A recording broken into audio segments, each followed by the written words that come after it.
ಮುಖ್ಯ ಕಾರಣ ಏನು ಸರ್? ಸರ್ಕಾರ ಈ ರೀತಿ ಆಮಿಷಗಳು ಮಾಡ್ತಾ ಇರೋದು ಯಾವ ಕಾರಣಕ್ಕಾಗಿ? ಇದು ಬಹುಶಃ ನೀವು ಕಾಂಗ್ರೆಸ್ ಪಕ್ಷದವ್ರಿಗೆ ಕೇಳಬೇಕು. ಯಾಕೆಂದ್ರೆ ಒಂದ್ ಕಡೆ ಗ್ಯಾರಂಟಿ ಯೋಜನೆಗಳನ್ನ ಕೊಡ್ತಿದ್ದೇವೆ ಅಂತಕ್ಕಂಥದ್ದನ್ನ ಇವತ್ತೇನು ಹೇಳ್ತಾ ಇದ್ದಾರೆ. ಈ ಗ್ಯಾರಂಟಿ ಯೋಜನೆಗಳು ಕೊಡ್ತಕ್ಕಂಥದ್ರಲ್ಲಿ ನಮ್ಗೇನು ತಕರಾರಿಲ್ಲ. ಜನಗಳಿಗೆ ನೇರವಾಗಿ ಅನುಕೂಲ ಆಗ್ತಾ ಇದೆ ಅಂತಕ್ಕಂಥದ್ದಾದ್ರೆ ನಾವು ತಕರಾರು ಮಾಡ್ತಕ್ಕಂಥ ಪ್ರಶ್ನೆ ಇಲ್ಲ. ಆದರೆ ಈ ಗ್ಯಾರಂಟಿಗಳನ್ನ ಎಲ್ಲಿವರೆಗೂ ಮುಂದುವರಿಸ್ತೀರಿ? ಇನ್ನೆಷ್ಟು ದಿನ ಕೊಡ್ತೀರಿ? ಅಥವಾ ಎಷ್ಟು ಕೊಟ್ಟಿದ್ದೀರಿ ಇಲ್ಲಿವರೆಗೂ? ಎಷ್ಟು ಜನಕ್ಕೆ ರೀಚ್ ಔಟ್ ಮಾಡಿದ್ದೀರಿ? 224 ಕ್ಷೇತ್ರದ MLAಗಳಿಗೆ ಹೋಗಿ ಪ್ರಶ್ನೆ ಮಾಡಿ, ಮೈಕಿಡಿರಿ. 1 ವರ್ಷ ಆಗಿದೆ ಸರ್ಕಾರ ಬಂದು. ₹1 ಏನಾದ್ರು ಪುಡಿಗಾಸಿ ಇವತ್ತೇನಾದ್ರು ಅಭಿವೃದ್ಧಿಗೆ ಅನುದಾನಗಳು ಬಿಡುಗಡೆ ಆಗಿದೆಯಾ? ಗ್ಯಾರಂಟಿ ಹೆಸರಲ್ಲಿ ಇವತ್ತು ಜನಗಳನ್ನ ದಿಕ್ತಪ್ಪಿಸ್ತಕ್ಕಂಥ ಕೆಲಸ ಮಾಡ್ತಾ ಇದಾರಲ್ಲ, ಮುಂದೆ ಎಷ್ಟು ದಿನ ಮುಂದುವರಿಸ್ತೀರಿ ಇದನ್ನ? ಏನಿವತ್ತು ಗ್ಯಾರಂಟಿಗೆ ಫಲಾನುಭವಿಗಳ ಒಂದು ಸಭೆ ಅಂತಕ್ಕಂಥದ್ದು ಇವತ್ತೇನು ಬಹಳ ಘಂಟಾಘೋಷವಾಗಿ ಮಾಡ್ತಿದಾರಲ್ಲ ಕಾಂಗ್ರೆಸ್ ಪಕ್ಷದವರು, ಇದಕ್ಕೆ ಖರ್ಚು ವೆಚ್ಚ ಎಲ್ಲಿಂದ ಆಗ್ತಾ ಇದೆ? ಎಷ್ಟಾಗ್ತಾ ಇದೆ ಖರ್ಚು ವೆಚ್ಚ ಪ್ರತಿ ಕಾರ್ಯಕ್ರಮಕ್ಕೆ? 4 ಕೋಟಿ, 5 ಕೋಟಿ, 8 ಕೋಟಿ, 10 ಕೋಟಿ. ಇವತ್ತು ಸರ್ಕಾರದ ದುಡ್ಡನ್ನ ಈ ರೀತಿ ನೀವು ಬಳಕೆ ಮಾಡ್ತಿದ್ದೀರಲ್ಲ, ದುರುಪಯೋಗ ಮಾಡ್ಕೊಳ್ತಾ ಇದ್ದೀರಲ್ಲ ನಿಮ್ಮ ಸ್ವಾರ್ಥಕ್ಕೋಸ್ಕರ. ಚುನಾವಣೆ ಸಂದರ್ಭದಲ್ಲಿ ಬರಗಾಲ ಬಂದಿದೆ, ರೈತರುಗಳು ಸಾಯ್ತಾ ಇದ್ದಾರೆ, ಆತ್ಮಹತ್ಯೆ ಮಾಡ್ಕೊಳ್ತಾ ಇದ್ದಾರೆ. ಮತ್ತೆ ಇದ್ರ ಬಗ್ಗೆ ಗಮನ ಕೊಡಿ ಸರ್. ಹಾಗೆ ನೀವು ಚುನಾವಣೆಯಲ್ಲಿ ನಿಲ್ಲಲ್ಲ ಅಂತ ಹೇಳಿದ್ರಿ, ಆದ್ರೆ ಮಂಡ್ಯದಲ್ಲಿ ಕುಮಾರಸ್ವಾಮಿ ಅಥವಾ ನಿಖಿಲ್ ಕುಮಾರಸ್ವಾಮಿ ನಿಲ್ಬೇಕು ಅಂತ ಕಾರ್ಯಕರ್ತರು ಸಾಕಷ್ಟು ಒತ್ತಡ ಹಾಕ್ತಾ ಇದ್ದಾರೆ. ಏನ್ ಮಾಡ್ತಾರೆ? ಈಗ ತಮ್ಗೆಲ್ಲರಿಗೂ ಗೊತ್ತಿದ್ದಂಗೆ ಅಣ್ಣ, ಈಗಾಗಲೇ ತಂದೆಯವರು ಚೆನ್ನೈನ ಅಪೋಲೋ ಆಸ್ಪತ್ರೆಗೆ ತೆರಳಿದ್ರು. 21ನೇ ತಾರೀಕು ಮತ್ತೊಮ್ಮೆ 3ನೇ ಬಾರಿ ಹೃದಯದ ಚಿಕಿತ್ಸೆಗೆ ಇವತ್ತೇನು ಮಾನ್ಯ ಕುಮಾರಣ್ಣ ಅವರು ದಿನಾಂಕ ನಿಗದಿಯಾಗಿದೆ. ಹಾಗಾಗಿ ಈ ಒಂದು 30-35 ದಿನಗಳ ಕಾಲ ಅಷ್ಟೇ ನಮಗೆ ಬಾಕಿ ಇರತಕ್ಕಂಥದ್ದು. ಮುಂದಿನ ತಿಂಗಳು 26ನೇ ತಾರೀಕು ಈಗಾಗಲೇ ದಿನಾಂಕ ಪ್ರಕಟ ಆಗಿದೆ, ಚುನಾವಣೆ ದಿನಾಂಕ.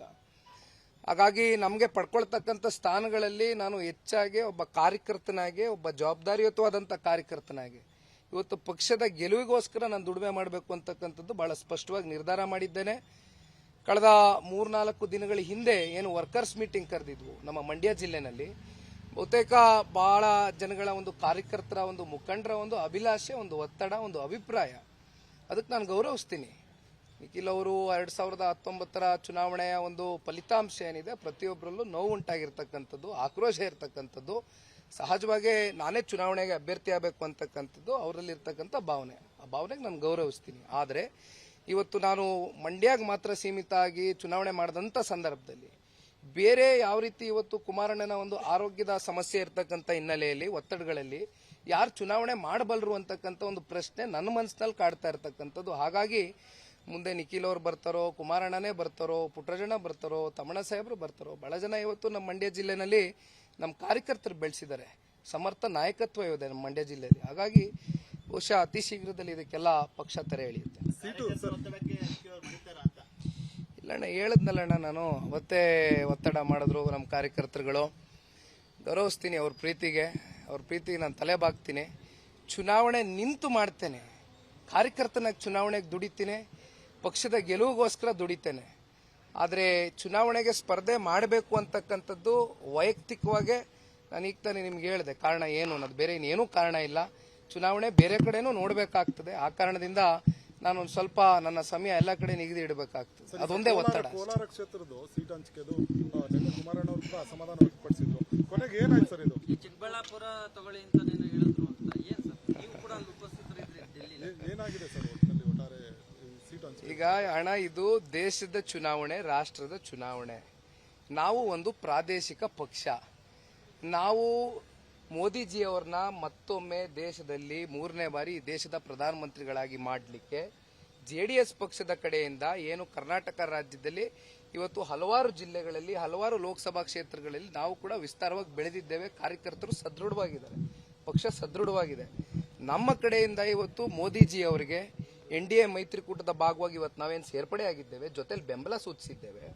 ಇವತ್ತು ಅವ್ರಿಗೆ 28ಕ್ಕೂ 28 ಗೆಲುವು ಸಾಧಿಸತಕ್ಕಂಥದ್ದಕ್ಕೆ ನಾವು ಹೋರಾಟ ಮಾಡ್ತೇವೆ. ಒಂದು ಜೊತೆಯಲ್ಲಿ ನಾವು ಕೂಡ ಇವತ್ತು ನಮ್ಮ ಪಕ್ಷದ ಕಾರ್ಯಕರ್ತರ ಒಂದು ಗೌರವವನ್ನು ಉಳಿಸ್ಕೊಳ್ಬೇಕಾಗಿರ್ತಕ್ಕಂಥದ್ದು ಅನಿವಾರ್ಯ. ನಾವು ಹೆಚ್ಚಿಗೆ 5, 6, 7, 8 ಸ್ಥಾನಗಳು ಅನ್ರಿಯಲಿಸ್ಟಿಕ್ ಫಿಗರ್ಸ್ ಮಾತನಾಡ್ತಾ ಇಲ್ಲ. ನಾವು ಕೇಳ್ತಾ ಇರ್ತಕ್ಕಂಥದ್ದು 3 ಸ್ಥಾನ ಬಹಳ ಸ್ಪಷ್ಟವಾಗಿ ಹೇಳ್ತೇವೆ. ಇನ್ನು 1 ಸ್ಥಾನನೂ ನಾವು ಹೆಚ್ಚಿಗೆ ಕೇಳ್ತಾ ಇಲ್ಲ.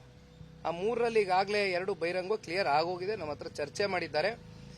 3ನೇದು ಕೋಲಾರ ವಿಚಾರಕ್ಕೆ ಸಂಬಂಧಪಟ್ಟಂತೆ ಕಳೆದ ವಿಧಾನಸಭಾ ಚುನಾವಣೆಯಲ್ಲಿ ಏನು 8 MLA ಸೆಗ್ಮೆಂಟ್ಸ್ ಇದೆ, ಸುಮಾರು 3 ಜನ ಇವತ್ತು ಶಾಸಕರನ್ನ ಹೊಂದಿರತಕ್ಕಂಥದ್ದು, ಇನ್ನು 3 ಕ್ಷೇತ್ರದಲ್ಲಿ 2ನೇ ಪ್ಲೇಸ್ ಅನ್ನ ತಗೊಂಡಿರತಕ್ಕಂಥದ್ದು. ಹಾಗಾಗಿ ಹತ್ತತ್ರ 4,85,000 ಮತಗಳು ಜನತಾದಳ ಪಕ್ಷದ ಪರವಾಗಿ ಆ ಕ್ಷೇತ್ರದ ಮತದಾರರು ನೀಡಿರ್ತಕ್ಕಂಥದ್ದು. ಸಹಜವಾಗಿ ಪಕ್ಷದ ಕಾರ್ಯಕರ್ತರಲ್ಲಿ ಒಂದು ಅಭಿಲಾಷೆ ಇದೆ. ಕೋಲಾರ ನಮ್ಮ ತೆಕ್ಕೆಗೆ ತಗೊಂಡ್ರೆ ಖಂಡಿತವಲ್ಲೂ ನಾವು ಜಯ ಸಾಧಿಸಬಹುದು, ನಮ್ಮ ಗೌರವ ಉಳಿಸ್ಕೊಳ್ಬೇಕು, ಪಕ್ಷ ಬಲಿಷ್ಠವಾಗಿ ಕಟ್ಟಬೇಕು ಅಂತಕ್ಕಂಥದ್ದು ಆ ಜಿಲ್ಲೆಯ ಕಾರ್ಯಕರ್ತರ ಒಂದು ಭಾವನೆ, ಶಾಸಕರ ಭಾವನೆ. ಹಾಗಾಗಿ ಇದನ್ನ ರಾಷ್ಟ್ರೀಯ ನಾಯಕರ ಗಮನಕ್ಕೆ ತಗೊಂಡ್ಬಂದಿದ್ದೀವಿ.